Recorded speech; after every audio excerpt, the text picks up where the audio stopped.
Of a public hearing, so related to Bolton Office Park.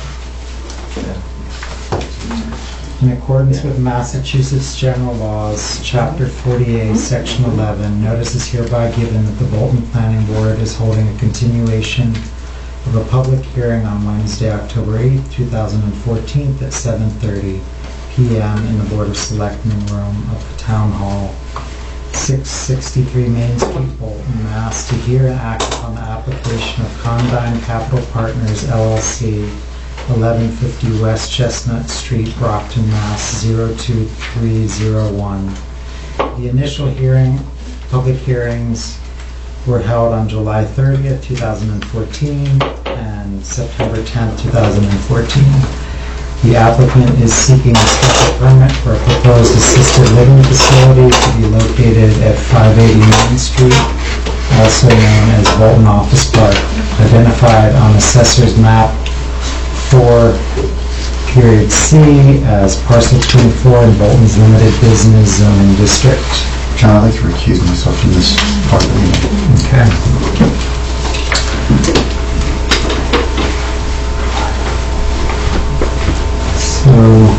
So we have Mark Dibb here, project engineer. And Mark Dibb, Condyne Engineering Group, and Jeff O'Neill with Condyne as well. Well, I'm just, since you guys are, I got an extra copy of this first page, I'll give you this. so you're here to just update us on where you are in the design process. So you guys can have one of these in front of you.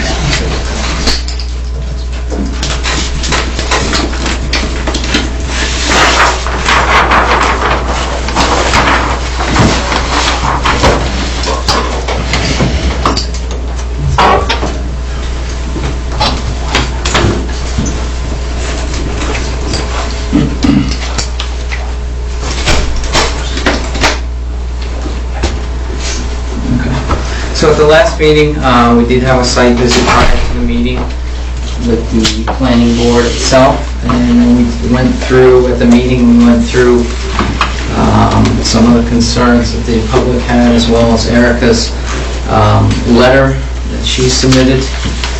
Since then, I've incorporated some of those comments. I can go through some of the site layout comments in Erica's letter that have been included into the project, and then as well some of the other comments that have been addressed or looked at as part of the new layout.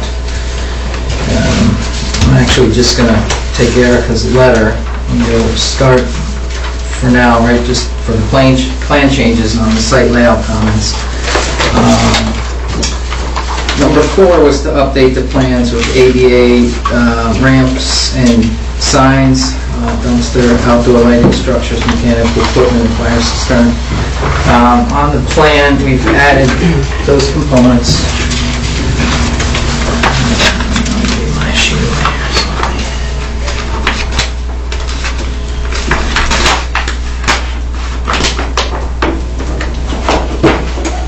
So I'm looking at the same one. Hey, Mark, by chance, do you have a response to comments that we can look at, or are you just gonna go for through your it letter, I verbally? hadn't okay. typed that.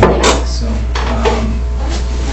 This comments and the dumpster we've added down in this area of the site should be at the end of the building. Some of the transformer and mechanical equipment would be, this is kind of a service entrance, these would be transformers and things like that. There is a utility plan that identifies it as such. This is the layout plan. The ADA signage and signs that go along with that have been added. The outdoor lighting has been identified, which ones can remain and which where some new light poles would be. So a couple in the islands and along the front. Mechanical equipment shown. A lot of the mechanical for the actual building will be rooftop mounted units and things like that. The number 5, the parking summary table on the front page, we've included the actual parking counts. We had the previous calculation based on 1 space per 1,000 square feet. So those have been included on the front page.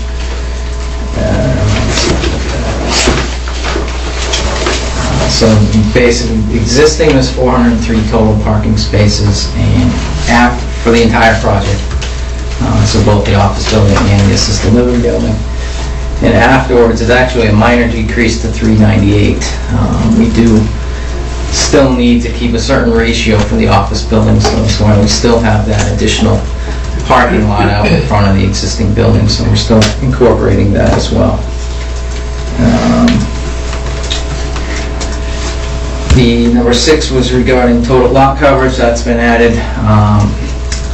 Lot 1, which would be the new subdivided office building, has a 24% lot coverage. And Lot 2, the new assisted living parcel, has 11%, so we're well under the 50%. Impervious cover.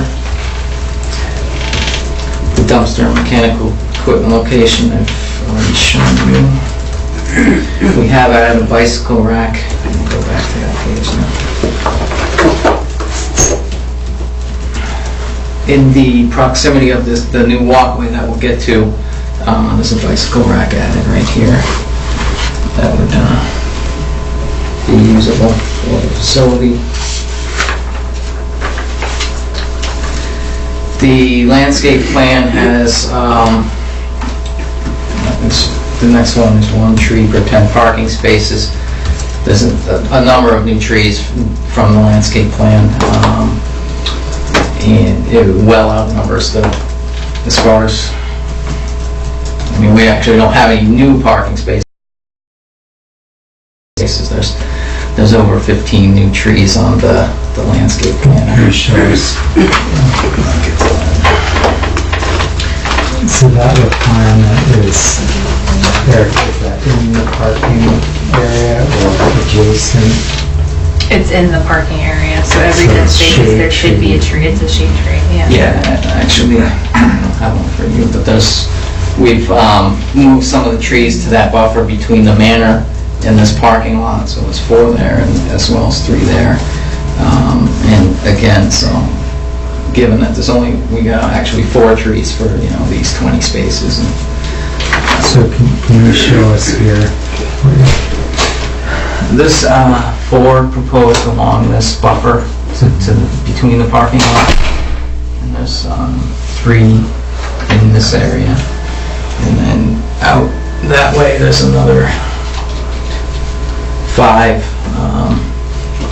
which include, actually, there's these 2 existing can remain. So I guess, what I'm noticing, instead of,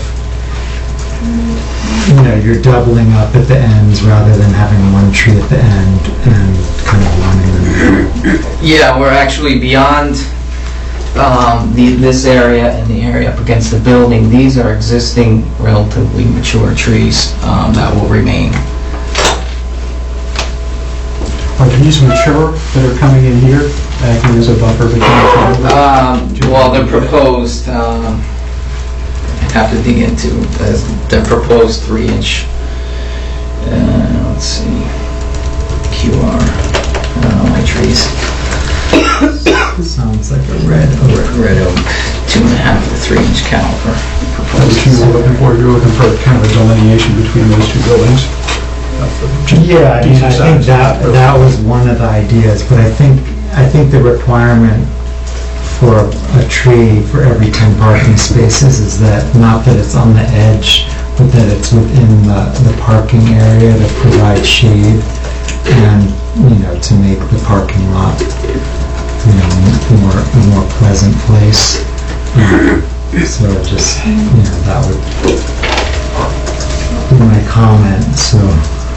I mean, I could, we could, suppose, put an island here and there. So the idea is to break up the parking lot and make it look like it's more landscaping. Like this parking lot is just such a dead zone. We talked about that before. And, it just needs something to make it feel more hospitable, help, we talked about trying to get people to use it more. We are at the point with this development, with potentially the route that we go with sharing for the manor, And then the office building, you know, we don't want to go any lower on the spaces. So, I mean, we've proposed, and there is quite a, those are just the trees. I don't know if you can see this landscape plan. It's pretty thorough, so. And then, you know, this is a lot of existing mature trees as you get into the back. That's true. So we're trying to, that's where we are with the proposal on the trees.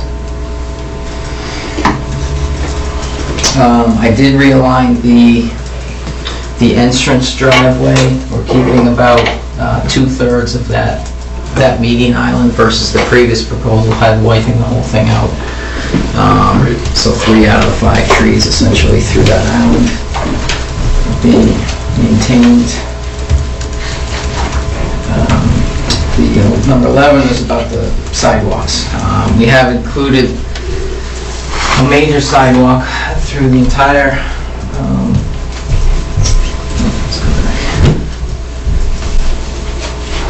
from the assisted living facility all the way out to the roadway. In this area. And it's set up to be, it doesn't really fit against the roadway. I think we talked about this. And it works well. There's existing lighting the entire length of that walkway. And then we do have it proposed out to the roadway. This is the overall plan. And we're interested in that walkway across the front of the site, but we're hesitant with the being out in the highway layout of how, you know, to go through that permitting process. I don't know if there's alternatives. We'd be more interested to bring it into the site, a similar walkway set back off into the site, or, you know, somehow, I don't know if the town can more easily get that permitted to have that out in the state layout. So is there a better, can anybody suggest a better place for this presentation so that we can see it as well? Maybe in that corner, maybe? In the back. I don't know if any cameras can get it. Here? Can any cameras get that? I can move on. If you, yeah, that'd be great, Eric. That way everybody can look at it. Same thing. Thank you, Mark.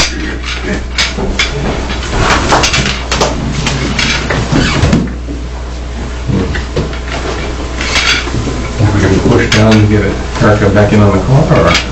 Grab this right here.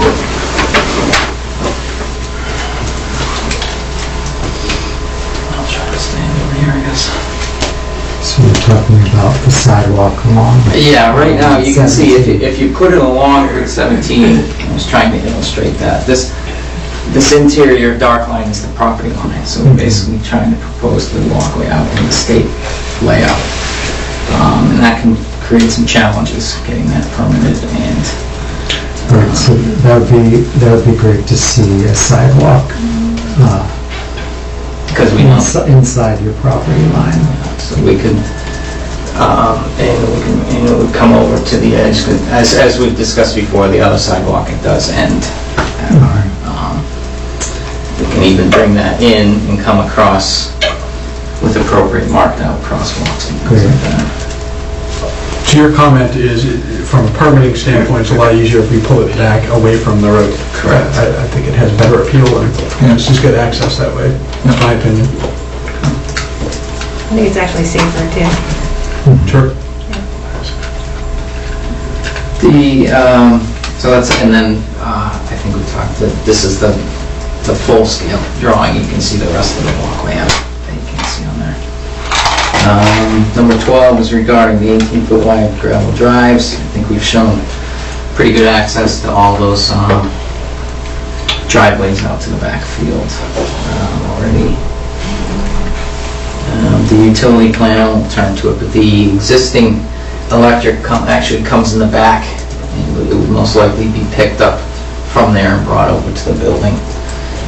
That would kind of be subject to some utility coordination with that.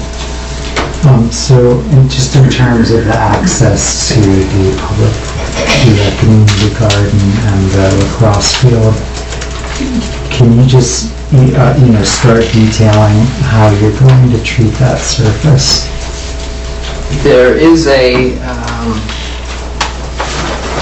gravel drive detail in the towards the back of the sheet there. That is on the plans. We haven't proposed anything new for the access that was raised by to access the fire pump or out in front near the lacrosse field. We haven't, it'll get blocked during the games. We haven't proposed anything particular for that area at this point. Stormwater,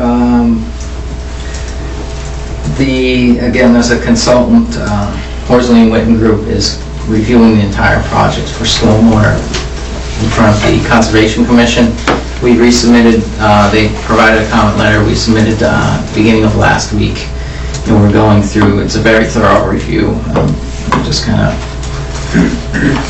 in general, there's a lot of upgrades to the site, some new rain gardens, some new treatment units, and things like that. Those are all being addressed through conservation. I don't know if you want me to go into any more detail on the drainage related things. But, number 20, North Arrows, every sheet that's been added. There is a general notes page on sheet 3 that has standard general notes regarding construction. We did add a demolition sheet to the set, which shows the pavement that's being removed. Some of the other things that are being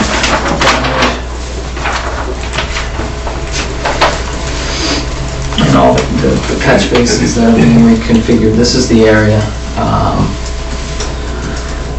of pavement that's being modified for the building, and then the new parking lots are coming back over that. So, for demolition, are there any trees on there that should be called out for protection? That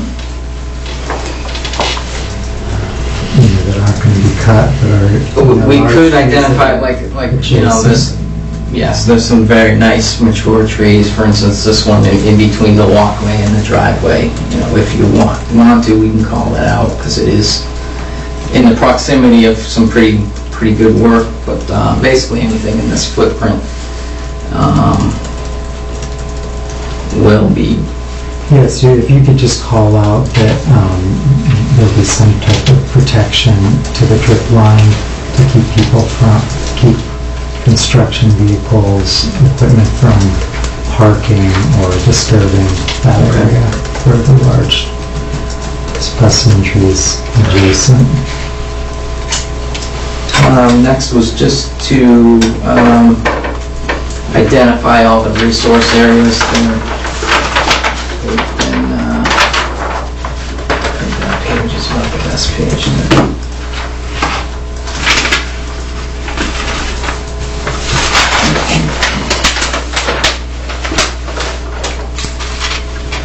All the buffers, the wetland line, the 25-foot resource area, the 75-foot upland area, the line type of the hay bales has been changed. It's a little hay bale symbol now to. Can you go over those buffers again? There's a BVW on this portion of the site as well as up off in the back, and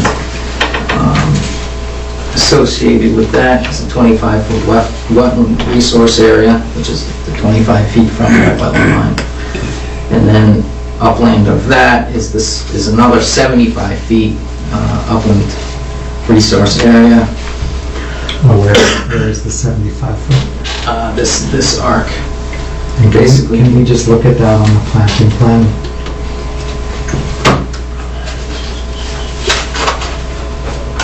Sure, that particular line is on.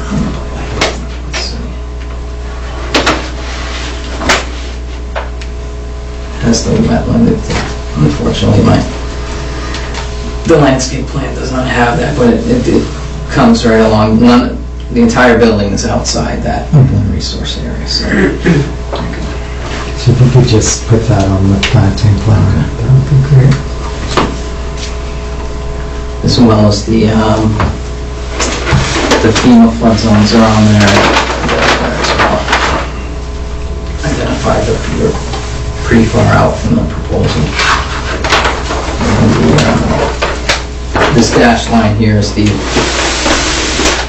habitat, the mapped priority habitat area. We're not performing any work inside that. So I'd just say, you know,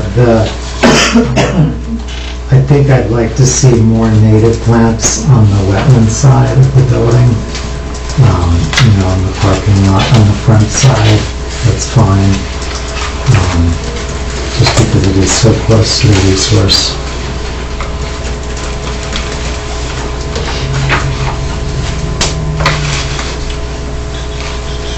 The hay bale line, you can change that line down to make that more clear. There's just a type of line up in the other area. Remove that.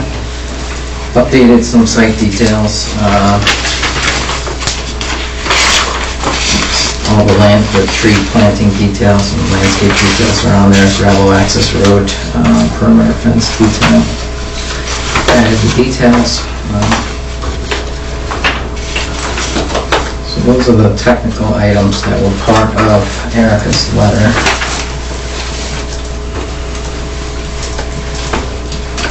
The other thing we've updated is we've identified that a big discussion at the last meeting was the Bolton Manor parking and potential to share parking.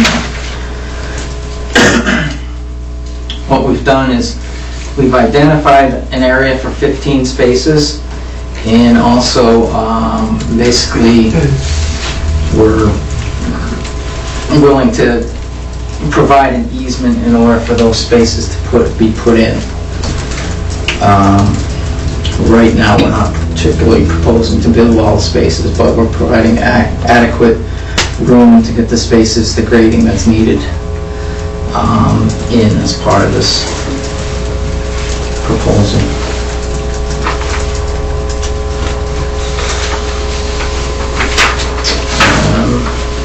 I think that covers most of the big topics we went over at the previous meeting. Any questions? Any other questions for Mark? Before we open it up? I do have one question on that last thing. Providing easements is the Bolton Manor under a different ownership? Is that? Correct. Okay. Yeah. It's owned by the town, right? Or is it? HUD. All right. So you don't plan to do any leveling or anything, just not touching that area? Correct. We're proposing to put the walkway in, even bring a piece of walkway up so that to get to the front door. But we're not proposing the physical work at this time. Mark, will members of the community be able to park in the new parking lot at least, or is that sort of? I don't think we'll actively prohibit it, you know? But that would be okay if they have a meeting at Bolton Country Manor and they come in and they park in that parking lot. It won't be prohibited, I guess is the I question. think we would like to be notified if that's going to happen, because we'd have to Okay. notify our tenants that are inside that say, we got to reserve that parking lot, so that can accommodate it.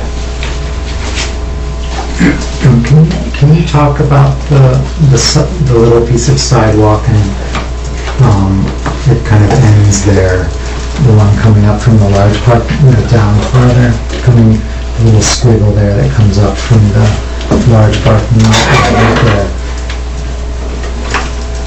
So it's just coming up to that point and crossing over.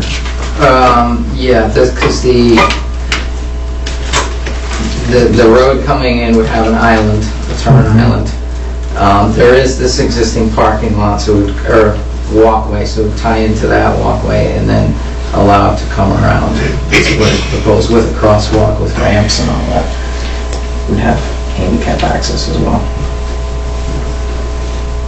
So we'd get these, these parking spaces, good spaces for the building as well. And again, ramps, this would have a ramp as well. I didn't show a ramp here, but that could definitely have ramps for access. Where you have the image showing where those 15 spaces could be, is that, do you remember, is it a little bit, I guess, west of where the grade starts to come down, or is it a relatively flat area? There would be some grading, but I feel I did do take a quick look at it, between the edge of that parking and where I was showing that easement is adequate to drop a 3-to-1 or a 4-to-1 grade off the. Okay. It's literally about 2 feet that would come down. There was mention of potentially doing a sidewalk from this parking lot over. We'd actually prefer this scenario with the easement and the parking here. Okay. We're already, even with the building not full, we're already very tight on parking out here. So we prefer to, have this potential access if needed, or versus that front parking spot. We really need that for the building itself.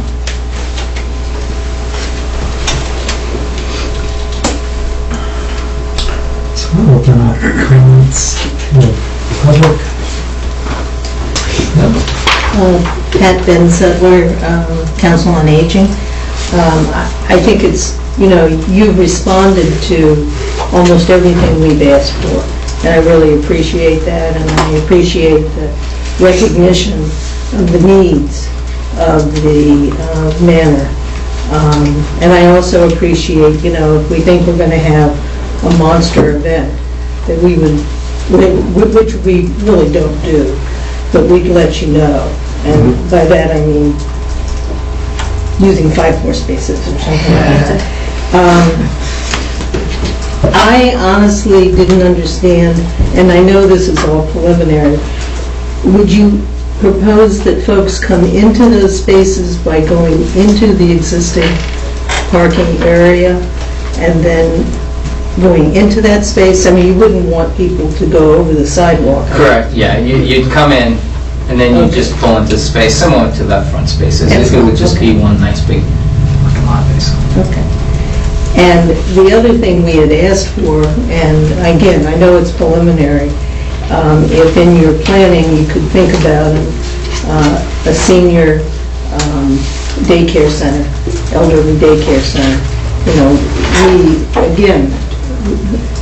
I understand that this is all very preliminary, but there was a lower level space. And again, we'd like to work with you, help you, but there is definitely a need in Bolton for that. So, but thank you very much for your responses. Pat, I have a question. It's proposed in this drawing that those 15 spaces would be granted vis-a-vis an easement. Yeah. Applicant is not suggesting that they pay for the grading, but there it is, and there's the potential to put some spaces there. The property's owned by the state. In your understanding, would it be feasible, is it possible to have the town pay the bill to put in some spaces if the property's owned by the state? I have to admit that's way above my pay grade. Okay. I hope that there's some way we could work it out, because in order to continue to use the manor, we'll need the spaces. So it's definitely, I'm glad you guys put it there, because it's a logical place to have those spacing in terms of access to the property, not having to cross over into the spaces that really need anyhow. It's a safe way to do it. As I remember being on the site, the grading is not a nightmare. It makes some sense. I'm assuming that's why some of our selectmen are here, above our pay grade. Well, that's not why I was here, but I think I can speak to that a little bit. Larry Delaney, Foxton Road.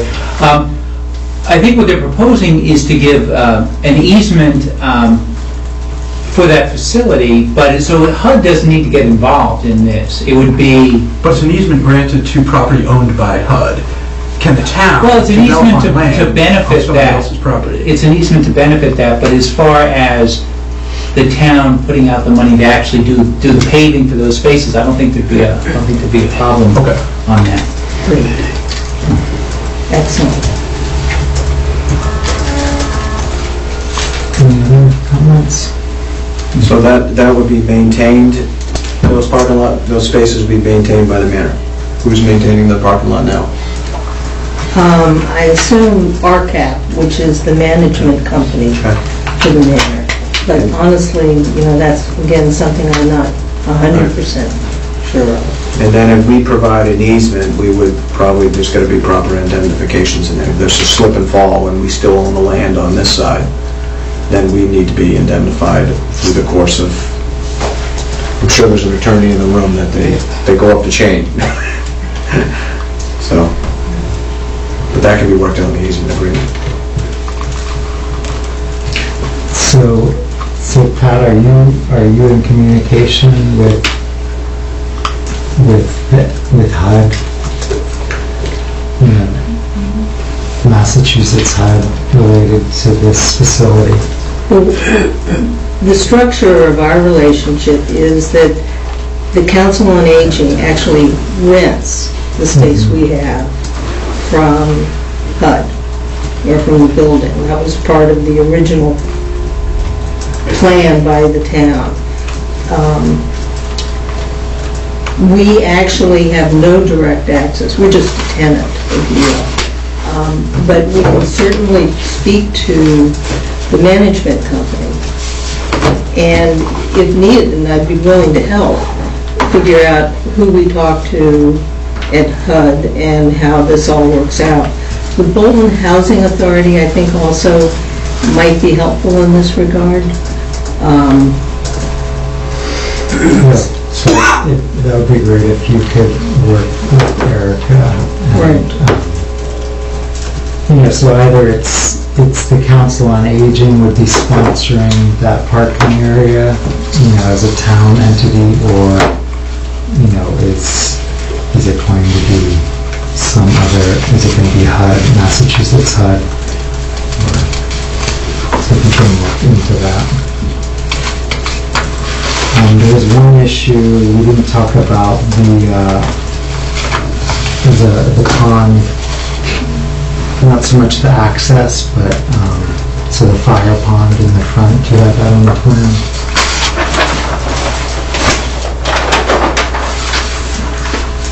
Yeah, it was stated by the fire department that I believe they come in on the right side of the stone wall, so right here. And then this is the field.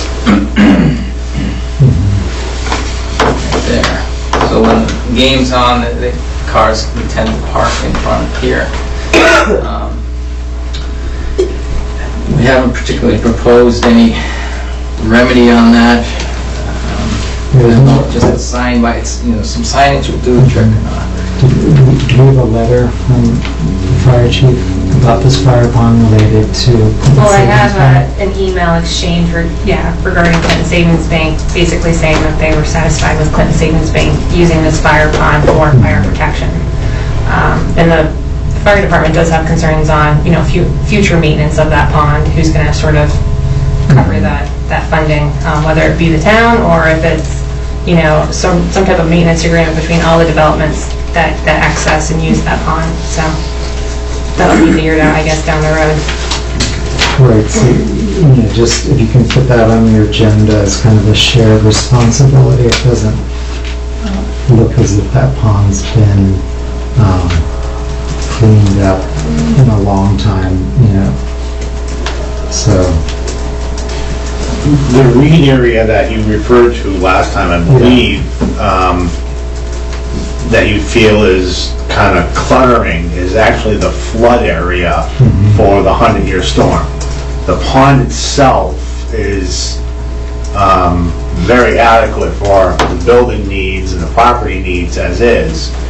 And again, that's just allowed for expansion should we have the large amount of storms that we've had a few years back. It's designed to be reed. So do you know when was the last time it was? It's never been dug out other than when it was built. And that was So in 87? the silting, it's not an active stream, so there's not a lot of silting happening as we have in a lot of our fire ponds throughout the town, because it's not getting runoff from the roadways. That is spring fed, such as the pond behind it as well, behind the property, behind the main parking lot. Approximately, it's something like that. This is the reed area and then the pond area. So capacity-wise, is it designed just for the office building, in size-wise and depth? Correct. And that's where the office building, the fire pump is on the... Correct, on this side. On this side of it, yes. So if other properties and buildings are going to be trying to tap into that, then I think that creates an insurance coverage issue on fire protection. Yes, that would For be- us as a building owner, but everyone else.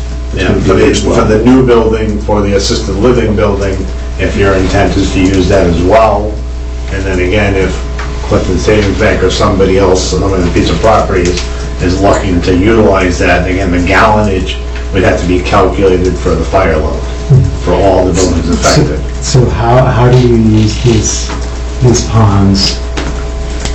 You're hooking up to them and pumping directly into the truck and putting out the fire, or you just fill up the truck and go somewhere? We generally use it, that pond is designed for the 580 Main Street building. It has its own fire pump, and again, takes the water from the pond into the sprinkler system. We have a dry hydrant on the Main Street side of it that we draw water out of the pond into our trucks and then truck it to wherever it has to go. If it was the old Prius building, if it was some of the animal place, we would tap right into it and use it right off there. But generally, it's hauled to wherever it's needed. Would this really be a concern in a practical sense? Okay, it's designed for 580 Main Street, and there's a fire in one of the other buildings, so there's some drawdown. You said it was spring-fed, if I heard it correctly, so there would be some sort of natural recharge. So unless there's fires at several buildings in a very short period of time, which, would that, on a practical level, be... I believe that pond, when it was originally built, was designed for our 500,000 gallons of water. If we need 500,000 gallons of water, we're in big trouble. The average house fire may use 30,000 gallons, the average house fire. That office building, depending upon the sprinklers, how many heads, what the fire load was, you may be talking at most 100,000 gallons of water. So it's on a practical level, we're going to have much bigger problems before the thing runs dry. Correct. Okay. Yes. You look at all the other ponds in the area, you look right across the street, in front of the Emerson School. It's pretty much was bone dry before this last round of rain. That pond has never gone dry. None of that property has ever gone dry in my 30 years in town. Okay. Just wanted to get a handle on how, if it was an issue and how big, but it doesn't seem like it's necessarily a showstopper. No. Okay. Any other thoughts? The manor, does that have a sprinkler system? I assume it must. Yes, it does, and it has its own fire pump off of its own cistern. It does not tap into that pond. Okay, thank you. There's a big tank underground over here. It's got its own system. Thanks. Mark or Jeff, do you want to make any last comments before we continue this? I think the only thing we would request as well is that for the sidewalks, we want to preserve relocation rights if we have to move it, if we have to do work and things like that. So, more or less, as you see coming up, and then potentially if that meanders down the side of the street. So just in the future? In the future, in case they have to be moved. change. That's going to show up in a survey, it's going to be on the deed, the title, and everyone's going to see it, so we want to be able to, it's going to be moved, it's going to be moved.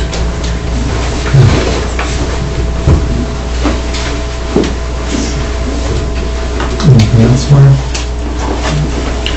Okay, so, Just one continue. other item. Bolton Office Park didn't submit a traffic study, so I think maybe that just should, whether or not the board is going to require that. I don't know if you want to take a vote on that, or if it's up to the board. I just wanted to bring it to your attention. guess, we'll have that discussion related, well, we'll talk about it now. I mean, before we talked about Bolton Office Park in relationship to Clinton Savings Bank, so we can kind of wait to have that, or we can just, discuss it now. And so whether we're gonna, proceed on the information that's in Clinton Savings Bank's report, traffic report for this property, or whether we want to ask them to do their own. I think they're two separate proposals, but at the same time, I think they're adjacent properties, and we'd probably glean from the information we already have and have one traffic conversation. That's my opinion. I think it would be redundant to ask for another one. I move that. Okay. Thank you.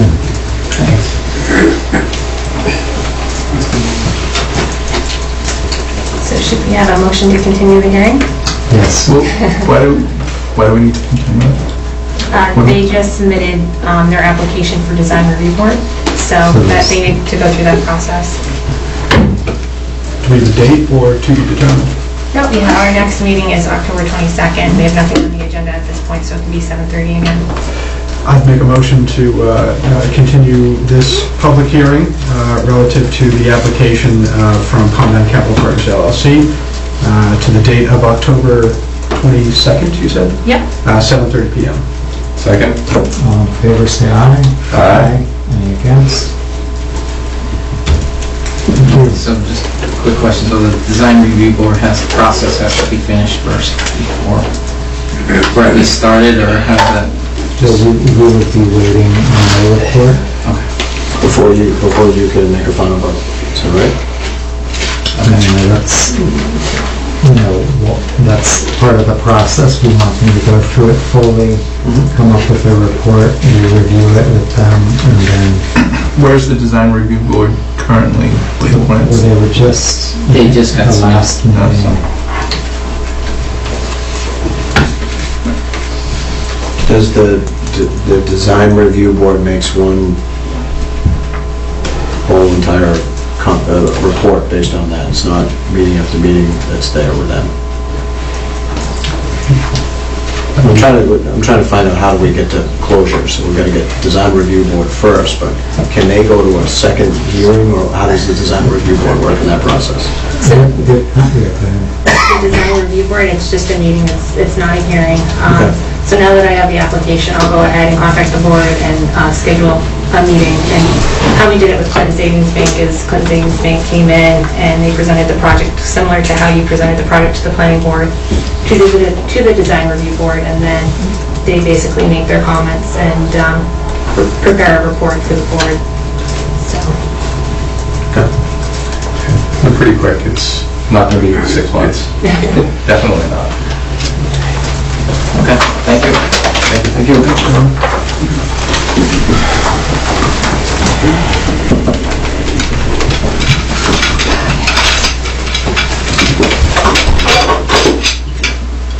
Do we have to do anything official saying that we didn't require a traffic study, is what we said. We didn't take a vote or anything, that's fine. Oh, actually, you know what, I take it back. Monday is...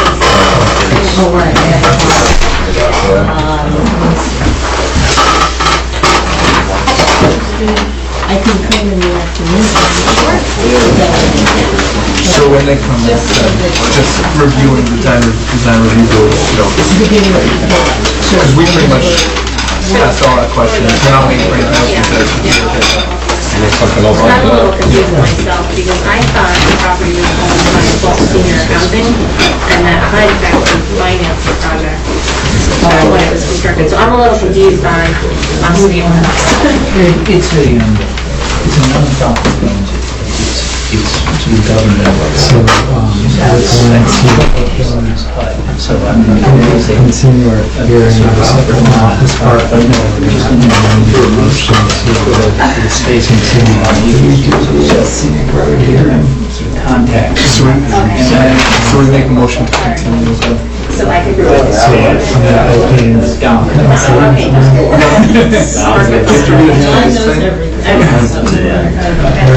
Oh, I saw that email. I lost it, so you go for it. So you have to read the whole thing now?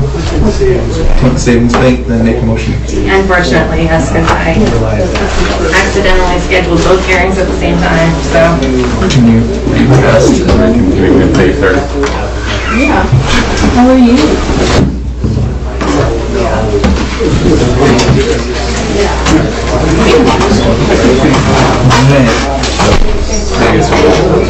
Speed read.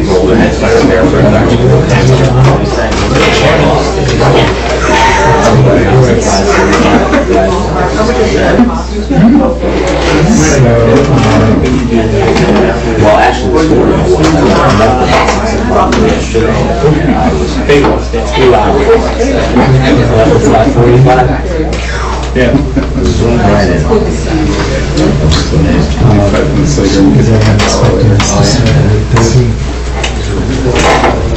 Well, the Clinton Savings Bank, when you read that, that was supposed to start in 2015, so we're relatively close to the time. Are we waiting for? We don't really need to wait for it anyway. We just need to read it and then...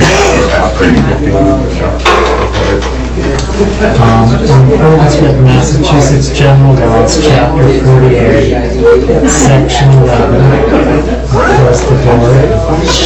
Thank you. Ms. Shishlin. Notice is hereby given that the Bolton Planning Board is holding a continuation of the public hearing on Wednesday, October 8, 2014, at 8:15 in the Board of Selectmen room of the Town Hall, 663 Main Street, Bolton, Mass. To hear and act upon the application of Wachusett Realty LLC, parent company of Clinton Savings Bank, 200 Church Street, Clinton, Massachusetts, 01510. The initial public hearing was held on September 24, 2014. The applicant is seeking a special permit pursuant to section 250-12 of the Code of the Town of Bolton to conduct a branch banking business located in Bolton's Limited Business District, zoning district at 562 Main Street, identified on Assessor's Map 4.C as parcel 35. So I just, we have a little bit of business ahead of that, so we just need a motion to continue the hearing. 8:35 or so. Just after we do this scenic road. I'll make a motion to continue the hearing for Clinton Savings Bank to begin after the hearing on the scenic road hearing on Ballville Road. Second. All in favor, say aye. Aye. Any against? Now, the scenic road hearing. In accordance with Massachusetts General Laws, Chapter 40, Section 15C, Scenic Road Law, and Section 250-24 of the Bolton zoning bylaws, scenic roads, the Town of Bolton Planning Board is holding a public hearing on Wednesday, October 8, 2014, at 8:15 in the Board of Selectmen in Rome, Town Hall, 663 Main Street, Bolton, Mass. To hear and act upon the application of Richard S. and Constance T. Grabowski, 56 East Bear Hill Road, Harvard, Mass. 01451, regarding the proposed removal of a portion of stone wall and cutting of trees required to construct a driveway for property located on Ballville Road, identified by the assessor's map as 3.A, parcel 86. Did I pronounce your name correctly? Yes, sir. And you want to come forward? Yes. Richard Grabowski. Right.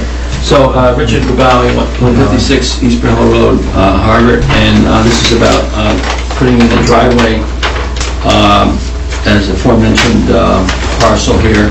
It's actually on Ballville Road, between 283 and 289 Ballville Road. So, the driveway is shown here. This, I believe this is, you had this on file, I right? have Yeah, this. okay. And so, Sir, where is this in relation to Old Bay Road? Is it on that end or is it on the Clinton end of the road? This is towards Waterfall. This is towards what? I don't see 386 on the assessment. Yeah, I know, that's why I couldn't find it. I actually have the A&R, or actually it's the background special permit. I don't mean to interrupt, I just want to make sure I know where we are before we start. right. Yeah, we're kind of down in the neighborhood and it could make a difference, right? Yeah.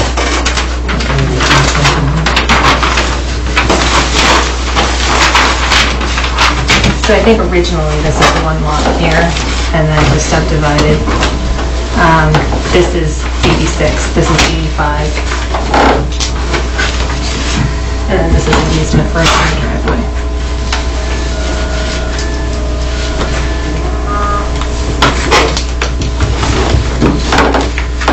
Oh, this is Ken's old line. Right, this is Ken Swanton, right? Yeah. So, okay, so, right, so the driveway would come up here and into this lot here. We're talking about lot 1C. The gravel right there, that's the existing? That's the old No, house? Right, this is the farmhouse property here, yes. So this whole property was divided into three, the farmhouse, this lot here, and then this lot here. Okay, and this is a proposed shared driveway for the both lots. And that's the old barn right there, so it's to the Yes. left of that. Right. All right. Exactly right. Do you remember the plots? Yes. Yes. So, the photos of on the front of the property there, took some photos there, and there's no, so this is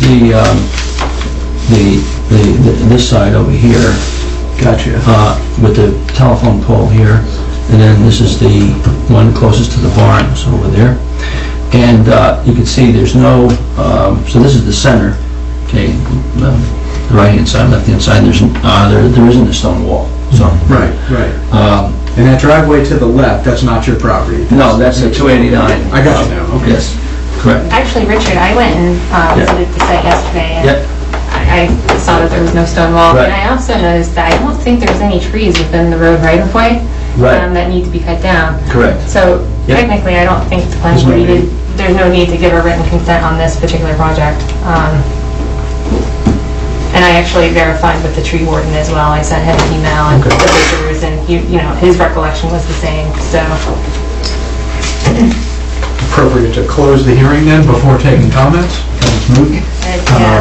Do we just want to approve it just in case? Or we just- The other part of this, it was brought to my attention by Larry, that moving forward with scenic road hearings, we actually do them in conjunction with shaded tree hearings, which I was not aware of. So in the future, the tree warden will need to be present at these hearings if there are trees that need to be cut down within the road right-of-way. So I don't think there's any need to do a written consent just because there's no stone wall. So. I'll make a motion to close this hearing without finding. So, does this mean that You can move forward with the we tree. can move forward and Yeah. do it as far as a permit?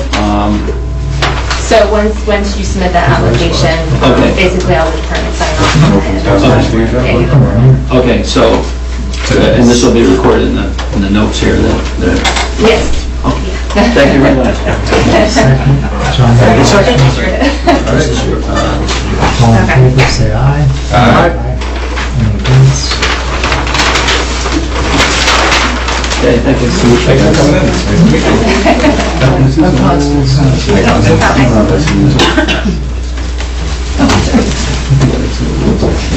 So,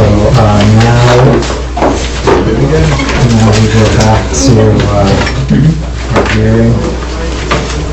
Clinton Savings Bank, is Rob Oliver here? I saw him in the hallway. Walking past some trees. This chair is awful. I get this one, because this one doesn't speak. Okay. Sure. Then he'll just squeak and then he'll drive you nuts. Yeah, this one's good too. I'll make the applicant squeak. Walking around.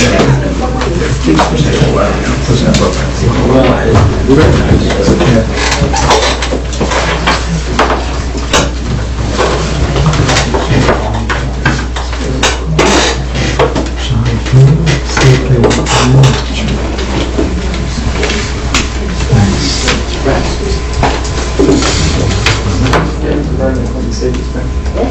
As you look at this one's house.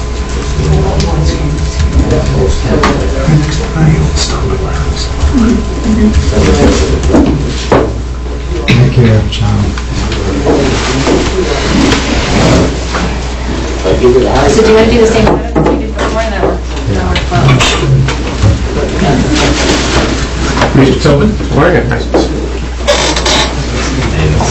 Do you want to do over there? Set up again? Sure.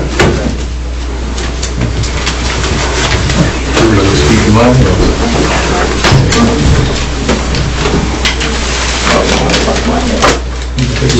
Need a bigger room. Come on over here with that, Rob.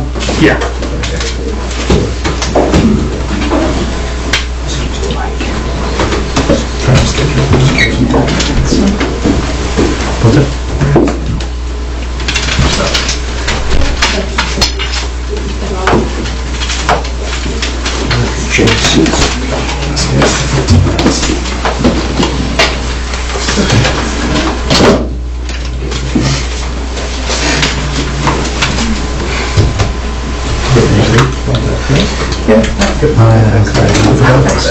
My wife just wants to. I can do that, yeah. Jonathan, this is upstairs. December 2nd.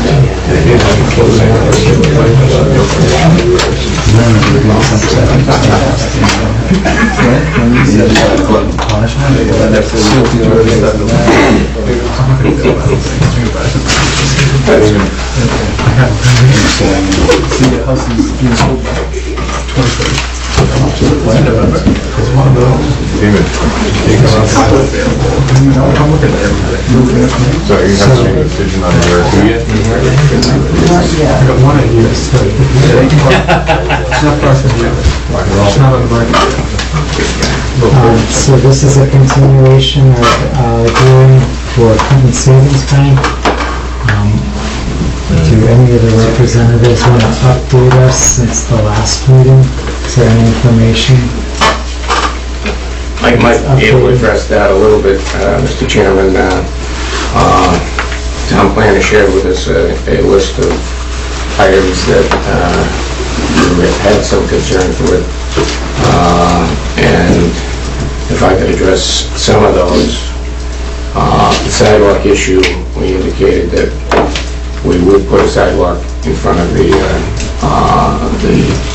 bank itself. The lighting schedule, we provided Erica with a lighting schedule indicating what we would like to do with the lights. I can address that now and come back to it. So let's look at those, each item. So do you have a plan that shows the sidewalk? We don't have a plan that shows the sidewalk. We're just certainly willing to have a condition issued in the permit that we would install Based on a sidewalk in front of the other plan? Actually, yeah, we submitted a revised plan. I believe that maybe Erica emailed to you earlier in the week. It was mostly to address the stormwater comments that she had, but it also does include sidewalk in the front of the site. So you do have that. We have...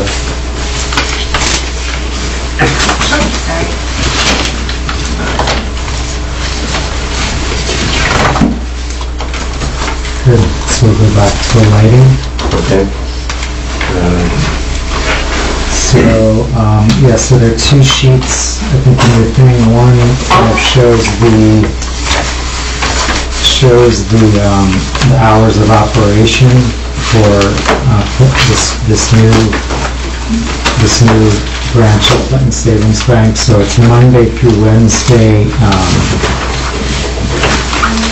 The drive-up window is 8 to 4, the lobby is 9 to 4. Thursday, the drive-up is open 8 to 6, and the lobby is open 9 to 6. And Friday, the drive-up's open at 8 a.m., closes at 5, the lobby is 9 a.m. to 5 p.m. Saturday, you're proposing to be open 9 a.m. to noon, and the lobby is the same. So you want to go through your... Those are the current hours of the branch shop. A little plan change. Okay, so those are the current hours of your branch over at Walton Corners, and you're going to keep them the same. So now you have a lighting schedule. So it's broken up into daytime, evening, and overnight. So if you want to review that for us with the lighting plan, that'd be great. Look at that? Yes.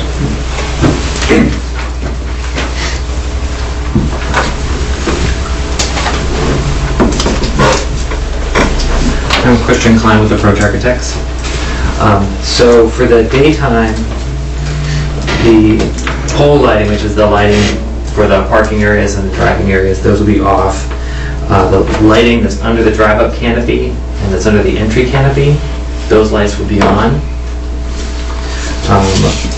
The front and side door egress lights, which is the small light to the side of this door here and the two lights that flank the front door, those will be off during the day. The building sign lighting, which is the light for the signs that are located directly on the building, those would be off during the day.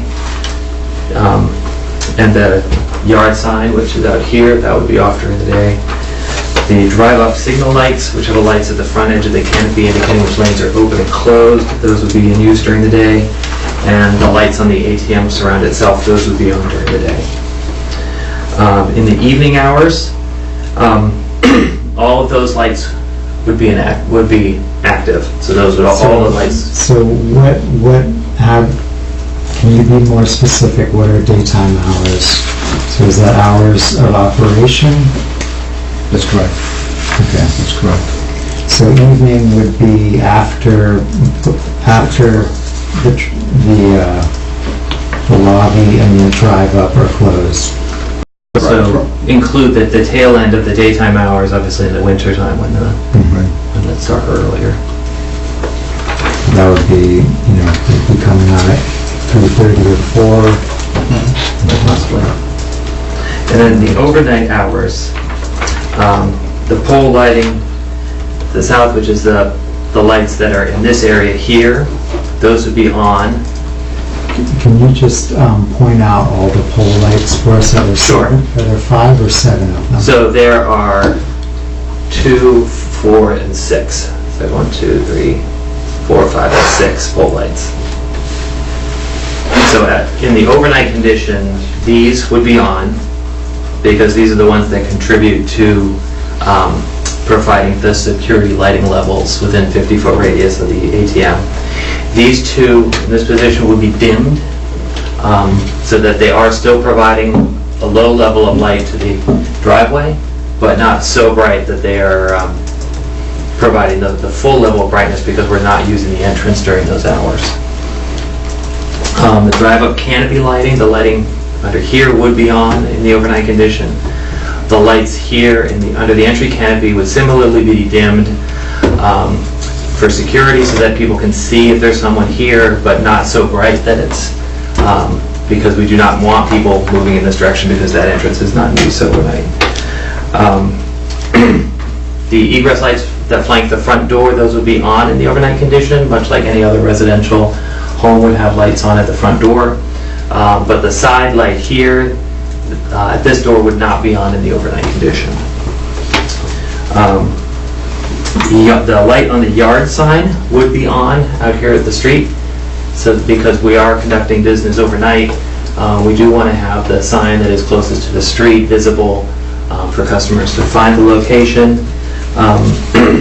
The lighting that is on the building itself would be in a dimmed condition so that it's still discernible but not the full brightness that it would be when the building is open. So the dimming is by 25%, 50%? That's something we can work out specifically as to what degree it is. I believe just as an example, the pole lights, I believe it's still a half a foot candle if they're down to about 25-30%, so that's sort of what we're aiming for in this area, is about a half a foot candle. And then for the building lighting, I don't have a very specific lighting level that we're aiming for.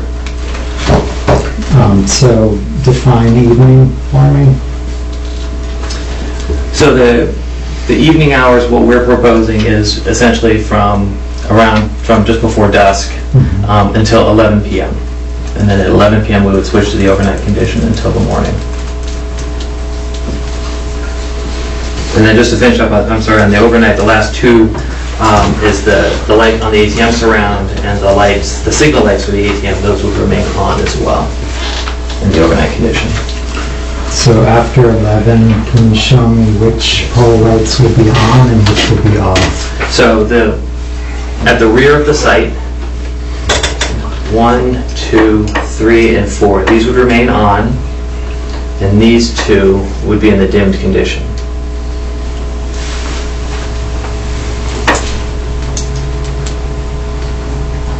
Yeah, I'd like to see you get down, overnight, get down to 2 lights, 2 pole lights. Can you tell me, Mr. Chairman, you gotta remember, this is all woods.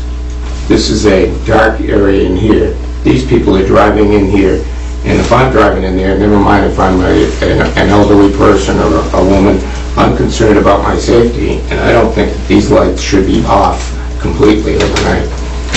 I agree with the current schedule. I mean, people are making transactions with money, and there's not really anybody living around in that area, and it's behind the bank, so yeah, I'm not concerned with it. I think if you look, across the street at your current location, there are no pole lights there. You just have 6-foot kind of lanterns. I don't know when they go off. It's much farther from the road and it's more, hidden. I've seen that, and I'm concerned about the current situation because it is very dark before you get to the ATM. And as Mr. Philbin has stated, I think we have a responsibility to make sure that our customers have easy and safe access to the service, to the ATM and to our doors. So I think they need to be sure there's no one working in the bushes, if you will, and they need to be able to look and make sure that they're safe before they get to the ATM. So has there ever been an incident across the street? I don't think you can use that as a factor. Well, I'm not sure it's farther from the road. But it's also visible from the road, whereas this would not be. That's true. This is more visible from the road, so it's actually Not safer. the ATMs aren't, and that's the back of the building, so that's not visible at all. We've had situations in both Orchard. We've had an incident there, which is away from here, but what I'm saying is that you need to have safe lighting, you need to make sure that people know where they're going and what they're doing. So like I said, I can't say whether we've had an incident, it has not been reported to me, but as a consumer, I'd be very concerned driving into a dark area to get cash, and that's all they're doing there. And if somebody wanted to stand behind a bush, and that's a safety issue. Yeah, I went to look at Clinton Savings Bank in Berlin.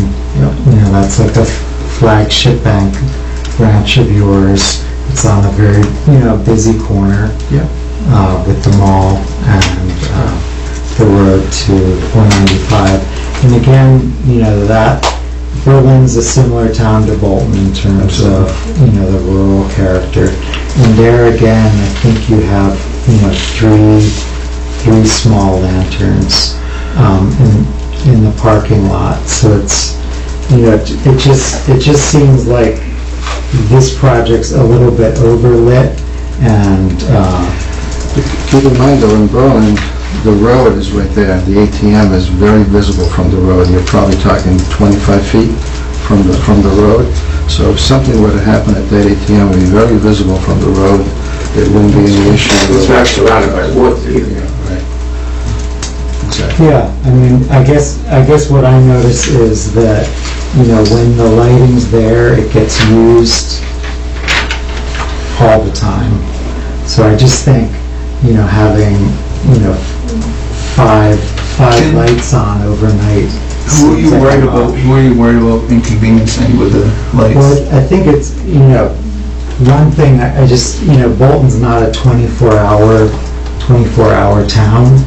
So, how many people are going to be stopping in at the cash machine after 11? Well, it takes one mistake. Right.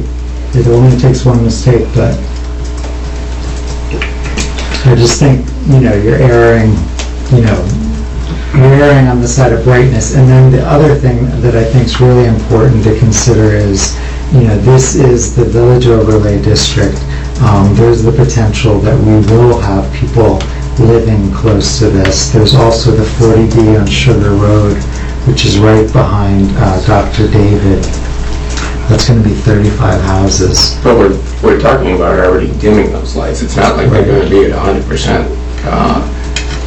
And as I think I pointed out at the last hearing, the town library's lights are on full blast all night. That's a problem. Yeah, so that's a good example. So the library's lights So we're dimming our lights. They're on until 10:30, and nobody can tell me why. And, so this kind of concern for safety. So once you have the big lanterns in, they just seem to stay on all night. So I just say, why not just 2 lights on? I think that's, 2 pole lights. How tall are they? They're, the fixtures are at 18 feet. Right, I think 2 pole lights on in that back area is enough to illuminate it. Well, the industry standard is 2-foot candles at 50 feet. And you cannot get 2-foot candles at 50 feet at that distance unless you're putting in much, much larger lights that would, not provide you with an even coverage of light, but you would have an extremely bright area so that you have enough of a carryover. I'm not sure that lighting is even something that this board should be concerned about, because the site plan deals with lighting, and the site plan approval was given based on the lighting plan that we submitted. I think lighting is part of, the design review criteria. Well, the design review board has already approved this. Yeah. We also have oversight over the design review criteria. Lighting is part of that. We're not talking about lightings related to your signs. We're talking about lighting around the building. Possible solution, just a possible solution. I'm receptive of the safety concern. I definitely am. I mean, you are in the woods, you've got the ATM in the backyard. Keep the schedule as it is. Would it make the whole light pollution argument feel a little bit better if this criteria stopped at an hour before 11 o'clock? Is there magic to 11 as to the definition of the evening? We just look at traffic studies and we find that after 11 it really dies down. We've had occasional transactions at 2, 3, 4 o'clock in the morning, but those are infrequent. So it's traffic at the ATM, it's your business. Okay. If I remember correctly, these were all dark sky compliant cutoff lights, so that should ameliorate some spillover effects. I hear your concern about the 24-hour nature of the town and about light pollution. That site is different than the one Clinton by Caldwell's. It's not right on the street. You do have an ATM hidden. You do have the potential of people kind of hiding in the woods. For me, I don't know how much I'd touch the overnight. If we could see that on type of characterization of the evening, ratchet color, so I think that'd be awesome. Right. So across the street at Delta Financial, they shut down. What was that? They shut down their parking lot lights and their big lights on the building at 8 o'clock. Because they don't have an ATM where people would have any need to go there. True. It's different. Right, but, you know, trying to light for all the customers that come after 11, you know, it seems a little excessive to me. The big picture is that this whole area around 495 is going to be developed. And so we're going to have a lot of businesses. We might have housing as part of that. And the Conversation we had with both sides of the so the idea is, can we have more developed in this area without it becoming like really bright and really urban feeling? So how do we keep that village feeling? So that's my concern. You know, I think we can start out conservatively, and then, you know, we could, you know, work on changing it over time. But I just, you know, just kind of blanket, kind of light till 11, and then, you know, a lot of light, you know, throughout the night when there might be one or two people pulling off the highway, but it's not really residents using it. It sounds like they're using an industry standard. They're not just, you know, randomly turn on lights. It sounds like they're meeting spec or code, you know. So. Yes, Stan Wysocki, 74 Hudson Road, and also a member of the Board of Selectmen. At our last meeting, we approved the lighting plan as discussed with the applicant when it came to the Board of Selectmen.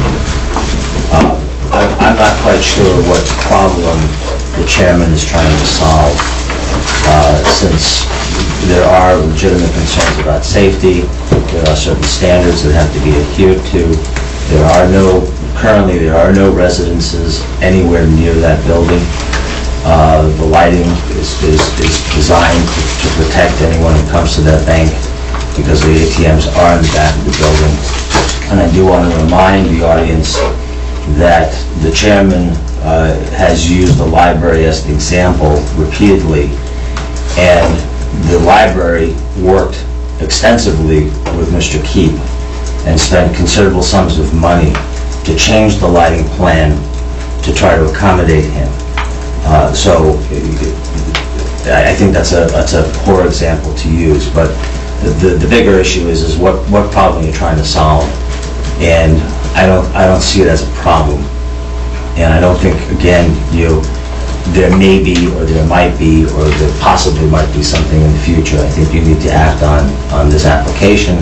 There are certain requirements for safety, and I very strongly disagree that you cannot weigh that there may be one or two individuals a week that may come after 11 o'clock. I mean, you have no idea whether it's 1 or 10, but I don't think, you know, we can sit here and argue about the potential pros and cons about lighting versus, well, it's only 1 or 2 people, so, you know, therefore, you know, the odds that someone may be lurking in the bushes or that some incident may occur, I don't think we can gamble with those kinds of percentages relative to people who may be coming here later. So, as I said, you know, the Board of Selectmen did approve the lighting plan as discussed with the applicant in our last meeting. Any other comments about lighting? Sir? Just Peter Ross, Public Way Safety Committee, but speaking as an interested observer here. Can you use motion detector lights in a public environment? Would that be a solution? I'm not sure that would work. I understand what you're saying, but animals will turn those on in the middle of the night. And I've had experience in my own street where someone across the street has a a spotlight that is motion detected, and that's constantly on and off all night long because of cars, because of animals. So I'm not sure that would solve the problem, but I understand what you're saying. If we kept the schedule for the overnight the same, do you think there is flexibility in what the evening hour is? Switch that at 9:30 or something? We'll consider that. I think we'll consider 10 p.m. I think you originally proposed 10 p.m. It's something we will consider. But, I go back to Mr. Philbin's comment that one incident is one too many. That's why I think the overnight there needs to be enough lighting to mitigate the safety concern. Sure. I think that is important. Yeah.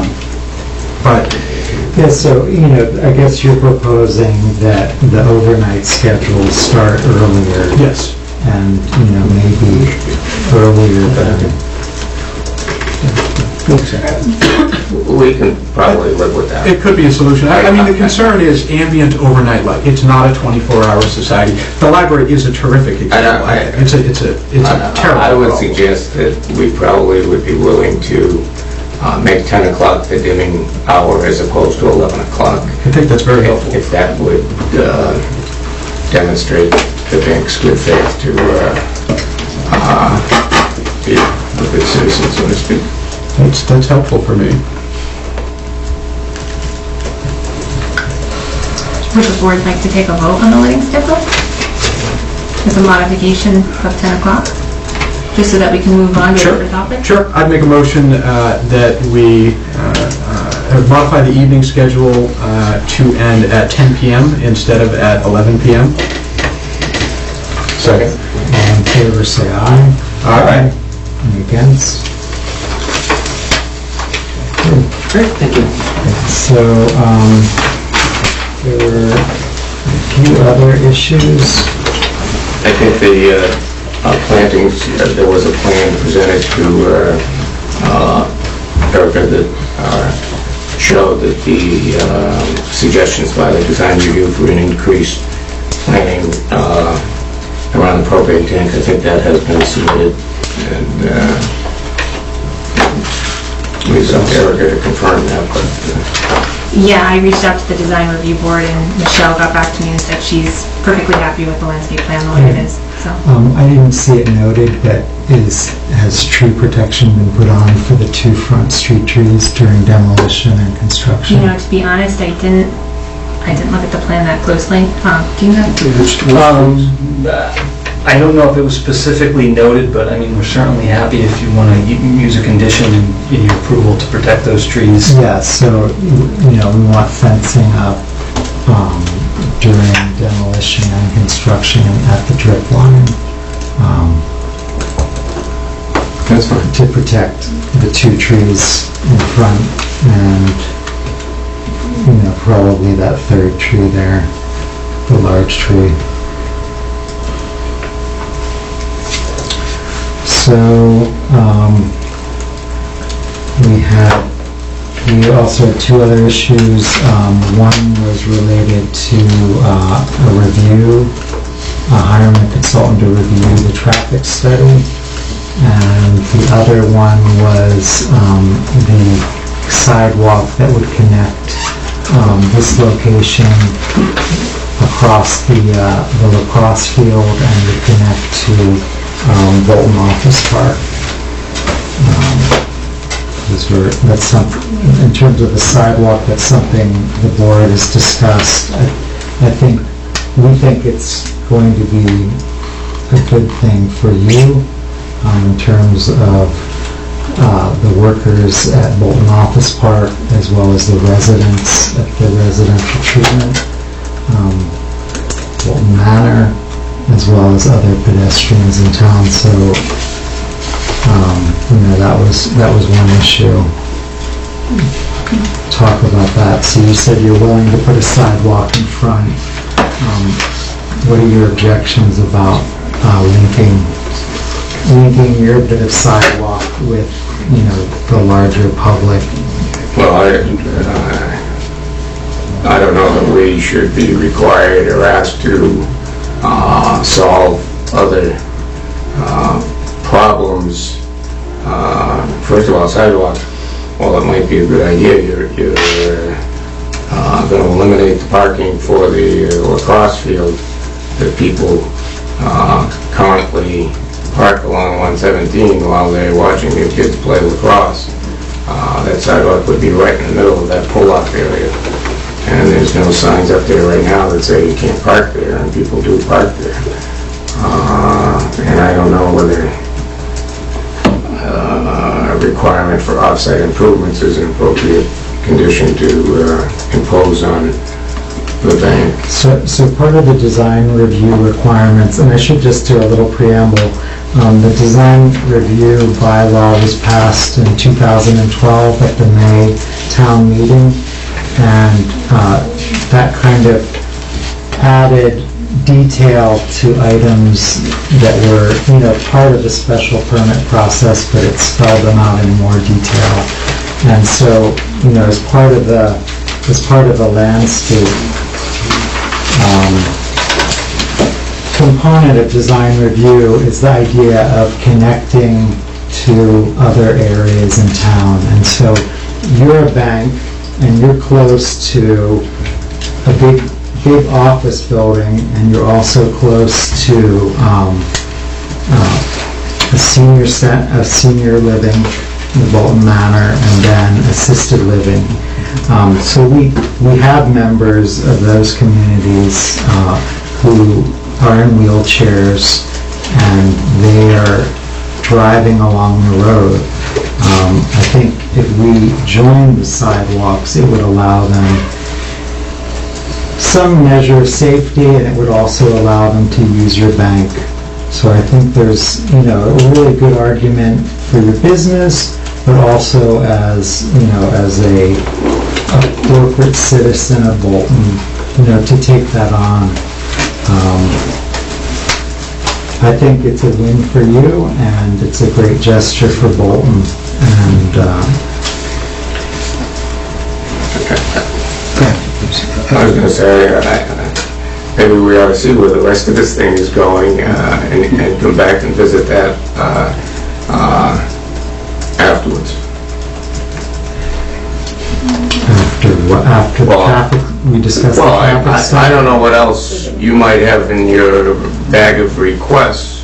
Yeah, so on my list, the unfinished items from the last meeting were the sidewalk and the traffic study. I don't know if there are any other issues on anybody else's. Well, I have not. It's traffic and mobility, and I wouldn't even call it traffic study for me. It's recognizing a traffic issue and seeing, is there a way to fix it? I mean, before we move on this, Parks and Recs is involved because that's public land, right? And how it's used. I mean, I think it's more than just Clinton Savings Bank. I don't know how you. Well, I think we're going to be, trying to work with Clinton Savings Bank and Bolton Office Park together. So we're not putting all the burden on one business to make that connection. I know we talked about a meet in the middle type plan. So, it's a proposal that they could agree to. If it doesn't end up working, then it doesn't end up working. But it'd just be nice to. We have a suggestion. At the last meeting, we said we would be prepared to work with the town to improve the mobility question, and we, as suggested, we are showing a sidewalk in front of our building. And it's an expense. It's an added expense to the project. And the cross field is approximately 200 feet, if my calculation is correct. And for us to bear the entire burden of that, I think is very expensive. But we would be willing to make a contribution to a project fund, if you will, where this could be considered and done. So I think we're prepared to discuss that as part of this project. It's an amount that I'm not sure what it's $5,000 perhaps to put in escrow or to set aside as a contribution to this project and to connect the two properties. I think we would be prepared to do that if that is something that would be acceptable to the board. Would you like to ask any present members of the Mobility Committee for an opinion on that? We have some in attendance. I think that would be fine. The thought is that if you're putting in a sidewalk, in front of your building, that it's just easy to keep the equipment going across. But if that's not what you're interested in doing, money that can be used in lieu of you putting in a sidewalk that can be then put towards the town, putting in the sidewalk would be very much appreciated. I think that's a better solution than the bank putting in the sidewalk, because you might not put the sidewalk in for 3 years. You may decide you don't want that sidewalk after all, because there are other ways. Well, there's other factors involved, like you said, too. Parking, and I think Larry had his hand up for somebody over there who was going to... Yeah, Jonathan, I want to suggest that you're misreading our bylaw if you think that the design review has given the planning board the ability to dictate to potential developers that they have to pay for off-site improvements, because it absolutely doesn't I say. didn't hear a lot of dictating there. Well, we're having a discussion. Well, no. The bank's made a generous offer, and I think, though, that the board ought to respond to that. But Jonathan's claim was that the design review guidelines passed in 2012 gave this board the power to go off-site and require pedestrian improvements, and that's absolutely wrong. You can't do that. But, I mean, absolutely, an applicant can volunteer something and they've done that. And I think you ought to take yes for an answer, approve this, and move on. So we have three selectmen here. I mean, do you have money in your budget to bridge this gap? Do you want to make that commitment? I think that's what town meeting is for. Sure, but we're happy to put that article on next April. That's a town meeting. That's a town meeting. No, but you have it in the budget now. That's not how the budget works. No, that's not how the budget works. And this would be the wrong season to be doing it anyway, so, you know, it really doesn't make a lot of sense to, and to their point, I think they're on record now as saying that they will donate $5,000 to the project if and when it occurs. Yeah, no, I don't think it's a specific amount. Well, no, he said 5,000, you know, I think that's a generous donation.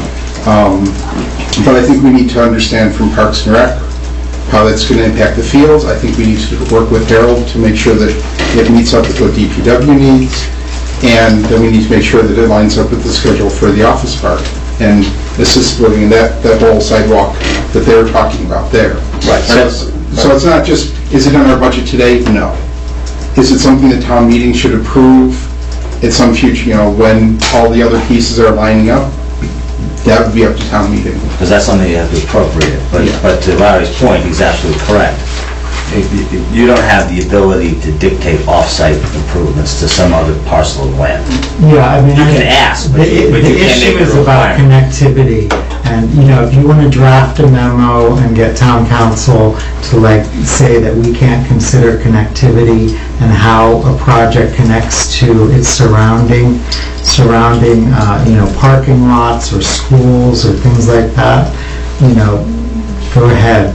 No. Why don't you get an opinion? We're telling you can't do it. No, and I think you've got to circle back to look at your criteria, your special permit criteria, and you can't, the only way you could deny this special permit is to say, in the judgment of this board, there is, that these criteria haven't been met. And I don't think this doesn't fit in with the neighborhood. I mean, it's not in harmony with the neighborhood. That you can't possibly make that determination, and you have to in order to deny this. This is not, I think something that you're losing sight of as a board is this is not a subdivision approval where every detail is up to your judgment. This is a different animal, and in the 10 years we've had this bylaw, this is the first time we've had a new building come before you. And I think it's natural that you're thinking like subdivision and let's do all these detailed things we do on subdivision. But when you read what the elements are in the special permit, you really don't have that power. It's more of a sort of a thumbs up or thumbs down based on these criteria. You don't get to micromanage it, and that's in fact why we have site plan review with the selectmen for those fine details about the project. Yeah, I think they're things that we can discuss, and they're part of the design review, which, is not very old, and this is the first project that's going through design review, so I think a lot of people are anxious, but, it's right there in the wording, and, we're going through this with Bolton Office Park. We'll be looking at lighting, we'll be looking at traffic, we'll be looking at issues of connectivity, and we're going to be looking at, other projects down the road. And you're going to be wrong every time you do that. Yeah, I guess that's up to, interpretation, but I guess we need a memo to town council. I'm appealing to Clinton Savings Bank as corporate citizens to make this connection, that it's good for them and it's good for the town. But you're making it, that's your Okay, opinion. that's your we're gonna move opinion. on. Please tell us where that requirement is in any document. Well, That's we're what gonna you we're want. gonna move on. Our position is we'll volunteer to make that deposit at any time that the town needs to move forward on that situation. And I think that that's more than generous and something that we may not necessarily be required to do, but we're willing to do it. Right. So I just like it to be based on a real estimate, of the linear feet. So half of that. They're donating. You can donate what you want to donate. Well, it'd just be nice to know what that figure is and know what, then they can choose to make a donation. But it'd be nice to know that. Well, if it's less, we'll donate less, but if it's more, we're happy to donate. So we'll say a maximum of 5,000.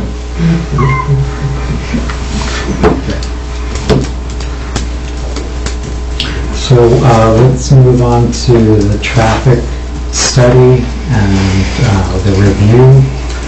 The traffic Can study. I offer a couple of comments on that? First of all, unfortunately, our traffic engineer had a hospital procedure today, so he's not available. But number one, it's a state road. It's not a town road. So I don't think that this town has the ability to do much in terms of solving whatever the problem is. And I've lived in this town for 30 years, and 117 has been a problem forever. Now, in my review of this traffic study, he indicated that there are 1,700 cars on average going by a day, an hour, 22,000 a day. But coming in and out of the present situation is 302 cars. And on the peak afternoon hours, 26 cars came out of Bolton Corners at peak hour. 17 took a right turn, 9 took a left turn. We don't know how many of those 26 cars were Clinton Savings customers. Because remember, there's a dental office in there, there's a lawyer's office in there, and I don't know if there's some other offices in there or not. So 26 is the max that comes out of there at peak traffic time. So we're taking, assume we take 100% of that 26 and put it on the other side of the road. We're going to reverse it. So we have 17 cars taking a left turn, 9 cars taking a right turn, because that's the opposite of what they do on the other side of the road. That's less than 1% of the hourly traffic on that road.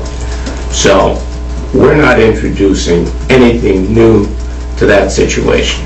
We're probably less than 26 cars. I think Mr. Condyne would tell you that the peak traffic number between 4 and 5 was 16 transactions for the bank, and 9 between 5 and 6. So that's 25 cars that did business in Clinton Savings Bank in September at that location.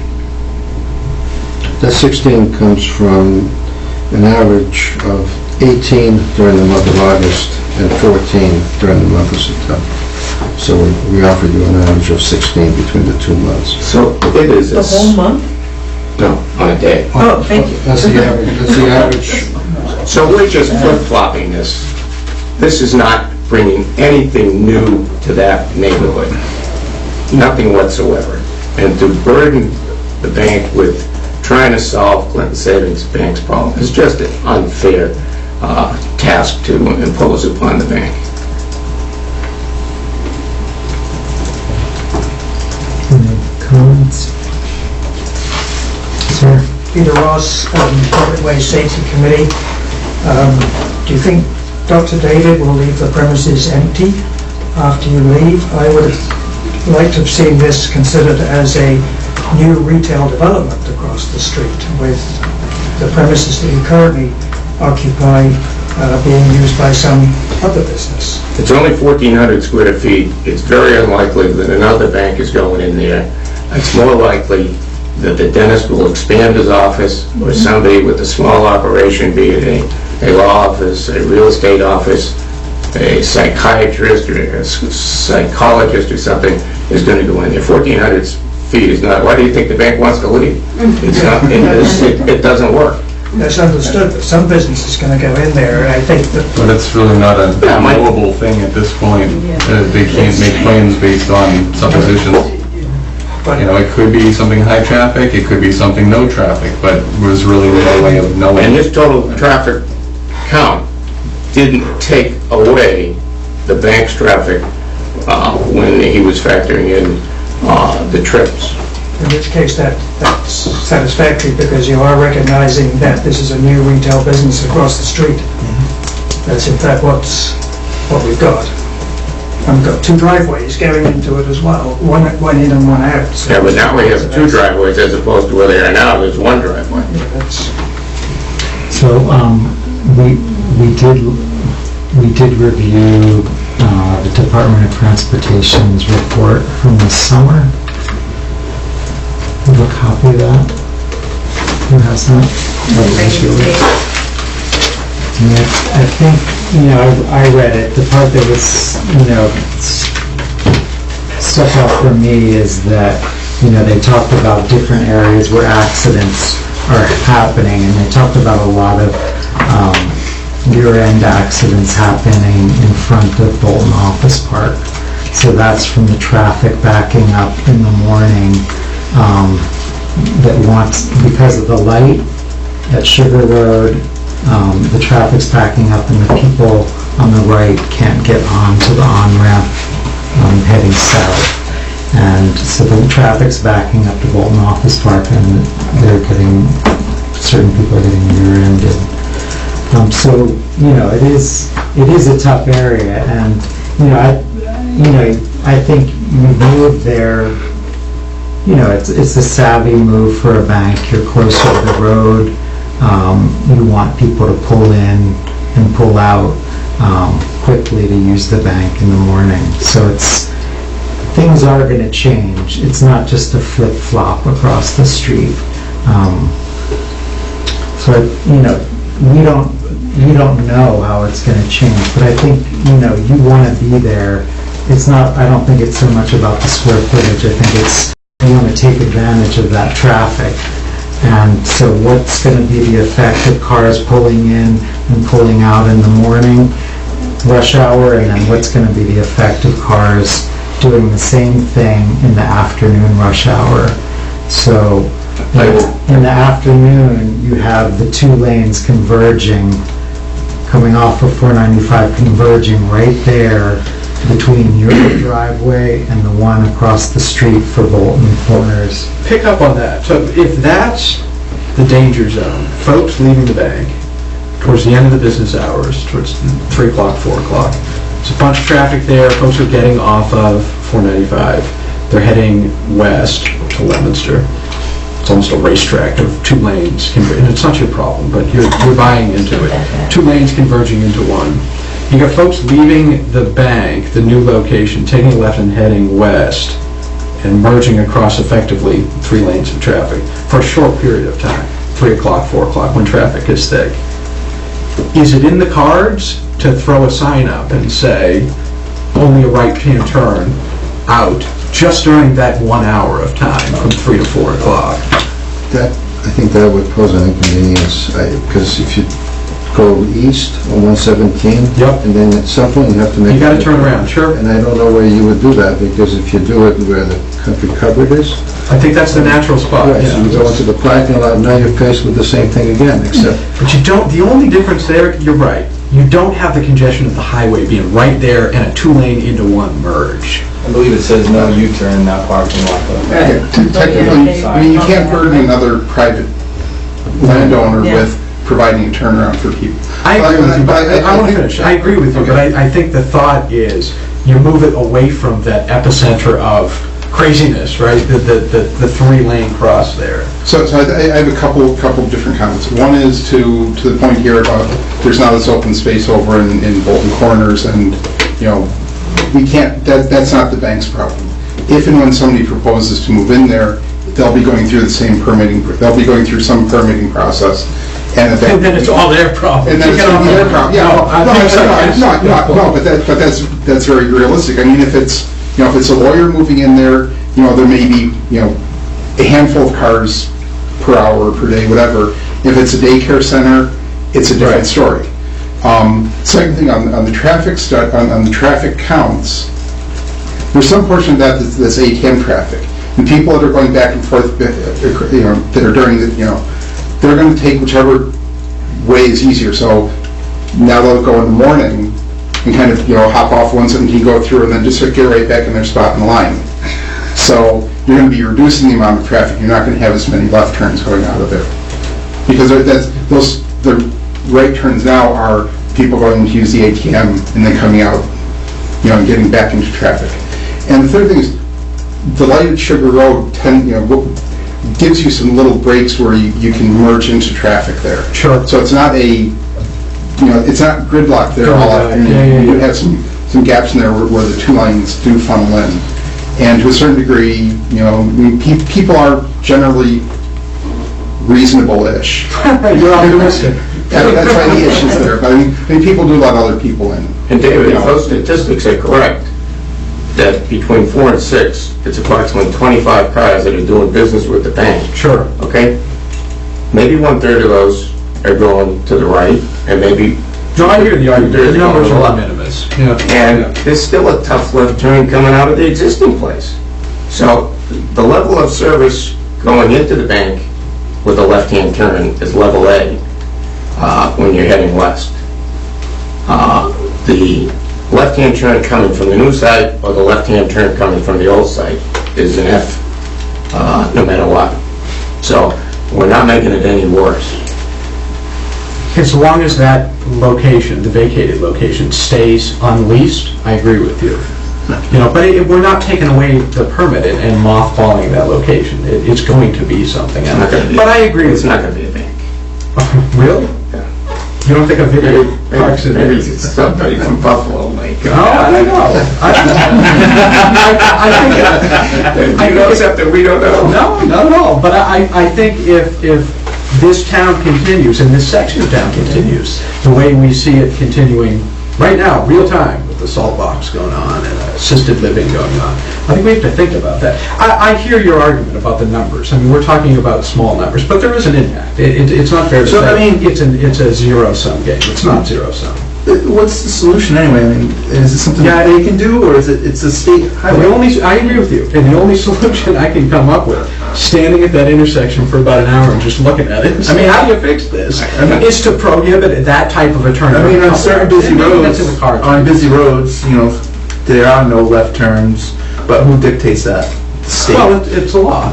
Right, the state dictates that, not Clinton Savings Bank. Or So Jersey Bank. if there was a bunch of issues, they would come in and would they be able to dictate? I don't know. I don't think it should be. Let's assume for a discussion, I don't necessarily agree, but let's assume there's some minor difference in the traffic pattern because of this. The house that we're talking about, okay? If this transaction doesn't happen, okay? That house isn't selling, okay? Mr. Bracy, unfortunately, is going to be stuck there. There's $150,000, give or take, septic system that's got to go in, okay? So that house, you're not going to, that house is going to remain the way it is. No one else is going to buy that house. Okay, they're not going to pay to live on 117 and to put in the septic system that's required because of the failure of Title V. So the town will lose out on this opportunity to have a very attractive addition to the town. Okay, sure, the bank benefits, but the town benefits. It's a big benefit. It's a plus for the town. So I hope that you don't have blinders on. No, there's no blinders. I'll speak for myself. I'm not going to speak for the board, but I think you guys have been a steward of this town. You've been in here since I was born in this town. What you did in Berlin with your location, fitting into that intersection, I think it's great. I would love to see this proposal succeed. There's no reason to say no to it, in my opinion. But I think we can have a conversation about, is there a problem that gets exacerbated or created? In this case, I don't think it's created, but exacerbated by the proposed development. And is there any way to fix it? And I think that's what some of us are losing focus on. We can have a conversation about it. That's all this is. I understand time is of an essence, and you can't risk the deal not going through. Again, I'd like to see it go through. It's a state problem. I mean, the town's got the problem, but the state's the only one that's going to be able to solve it. And who knows whether they're willing to. Mary, did you? Mary Chumo, Public Way Safety Committee. I think the impact, I think we should be happy that it is a low-impact business. I think that by requiring another traffic study, you'll probably get the same results. Sure. I understand the big picture, and that's our concern as well, but I think it's unfair to target one business with trying to come up with a solution. And I think that when everything is in place, meaning salt box and the assisted living and Clinton Savings Bank and whatever happens down the road at the house on the corner, then it would probably be a very good time to, evaluate the situation and see what's going on. Also, when you review your bylaws, which I understand you're going to be doing, you might want to think about creating bylaws that will put in place some kind of mitigation requirement for developments that are going to have an impact on the roadways, the surrounding roadways. But I think in this case, I don't see it as being a big issue. So that's kind of the force the issue strategy. So we're making the problem worse, and then the state's going to have to come up with a solution. Well, the area was, unfortunately, that area was the designated commercial area. And last May, the village overlay was approved in that area. And the traffic is not a new problem. It was always there. So I think you got to work with what you got. And I would monitor it and look for mitigation when issues start to arise. Whether or not the state's responsible or the town is responsible, I think you've got to figure that one out. I know in the road audit, the 495-117 road audit report, they do make reference, Green International, who did the report, did make reference to if a development were to happen at the Kane property, that they recommended that the town work with the developer to come up with mitigation for roadway improvements. I don't know if that's helpful. I think in this particular circumstance, we are gaining more than we're losing. What you were saying with the 1% of traffic, and also the alternative with the house. I think everybody wants to see less traffic on 117, but as a young dad that wants to walk with my kids downtown, I appreciate the gesture of the sidewalk stuff. I think we can explore that more so far as what we're able to do and what we're not able to do, but the goodwill is appreciated. And I don't know, it would be nice to see something aesthetic there. It looks like you guys have put a lot of time and thought into it. Once again, yep, and I also agree that Clinton Savings Bank is a wonderful corporate citizen, and I like the whole design. I guess I'm a little bit concerned for you because of the traffic situation that you're putting this dam into. And I'm wondering if anybody has asked the state for an opinion. We seem to think that we're definitely in the influence zone of the intersection. Has anybody asked? Yeah, the town reached out to Mass And what DOT. We spoke to the district director, and basically, their comment was that this is such a small project that it wouldn't require their comment, basically. Only projects that are larger, that are, disturbing, let's say 25 acres or more, that would require some type of NEPA review, would they care. At this level, it's not going to impact traffic enough for them to really, warrant their input. But we probably are going to get faced with the redesign of that area at some time. At some point, yes. Have they got any plans in mind at the moment that might have an impact on Clinton Savings Bank? Yeah, I'm not sure.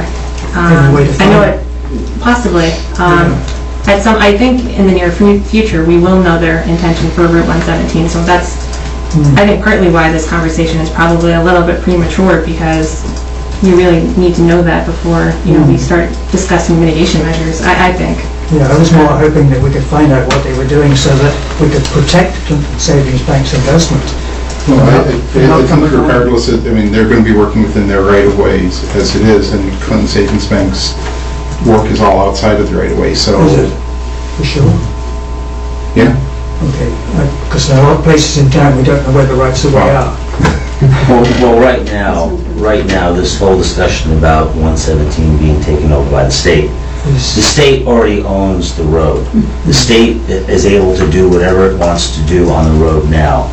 All that's being discussed is for them to take over maintenance, would be maintenance on the roadway, which may occur 15 or 20 years down the road since we just resurfaced it, but the more immediate thing would be plowing. There's no intention to make any changes to the 117 roadway in Bolton at this point in time. Well, that's fine then, if there's nothing coming. I was more worried about, on behalf of Clinton Savings Bank, that they were going to change things. No, nothing at all. And we hadn't even asked them, so if we have asked them, I'm okay with that. The changes that they've made by the intersection are the changes they've made, they're not making any. Because they made those as a result of doing this Green International study, which brought up a lot of issues. And as long as we've taken into account the kind of things they said in here, and they're not going to come along in 2 years' time and change the road, then we'll live with it. Good, so should we have a vote on the traffic study? Whether we require it or not? We'll make a motion to not consider a traffic study. I mean, a review, a consultant to review. A peer review of the traffic study that we have in here. I'll make the motion not to request that. I'll second that. All in favor, say aye. Aye. Any against? And we will vote to accept your donation of $5,000 for the sidewalk. Do you want to say a maximum? No, it's just I'll make a motion to accept the kind gesture by the applicant in the amount of $5,000 as an in lieu of for the sidewalk concern. Second. All in favor, say aye. Aye. Any against? So we'll close the hearing and then we'll vote on the... You make a motion to close the hearing? Second. All in favor, say aye. Aye. Any against? We dealt with the lighting. So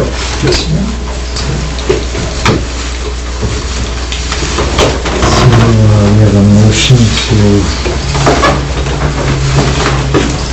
I'll make a motion to grant the special permit that the applicant is seeking pursuant to section 250-12 of Code of the Town of Bolton to conduct a branch banking business located at 562 Main Street.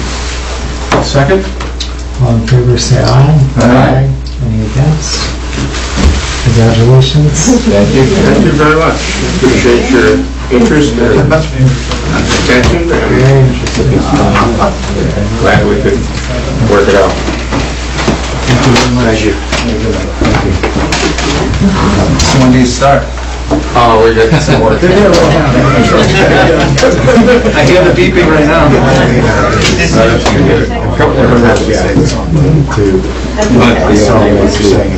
On to the FDIC. They have to approve you. Oh, okay. Supporting it. I was going to hear it. I know that's important that those type of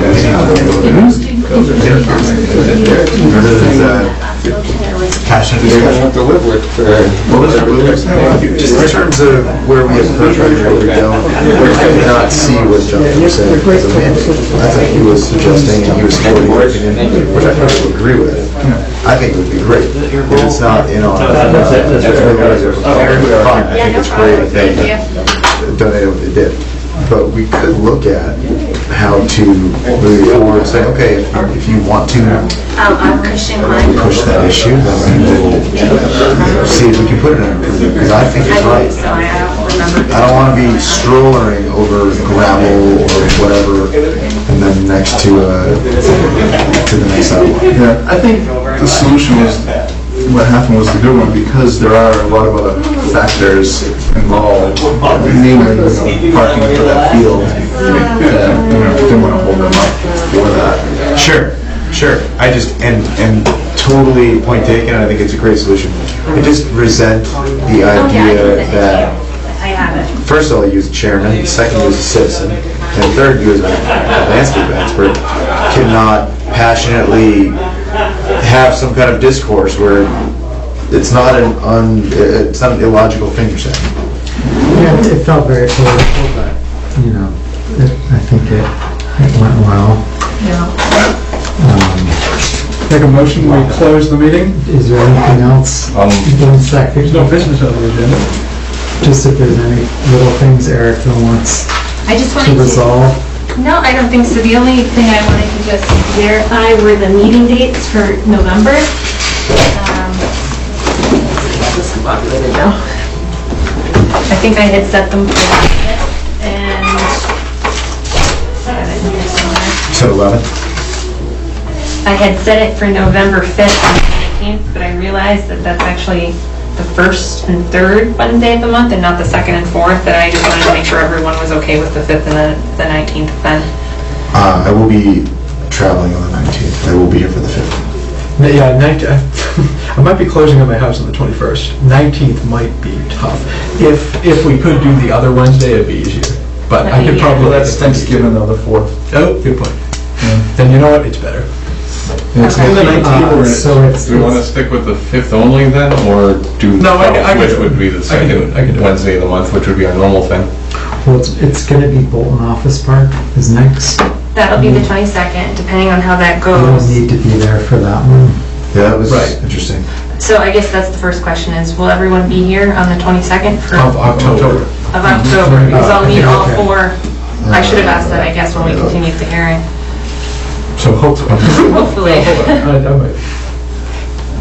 22nd. Guess we could do this after we adjourn for scheduling. I am fine on the 22nd.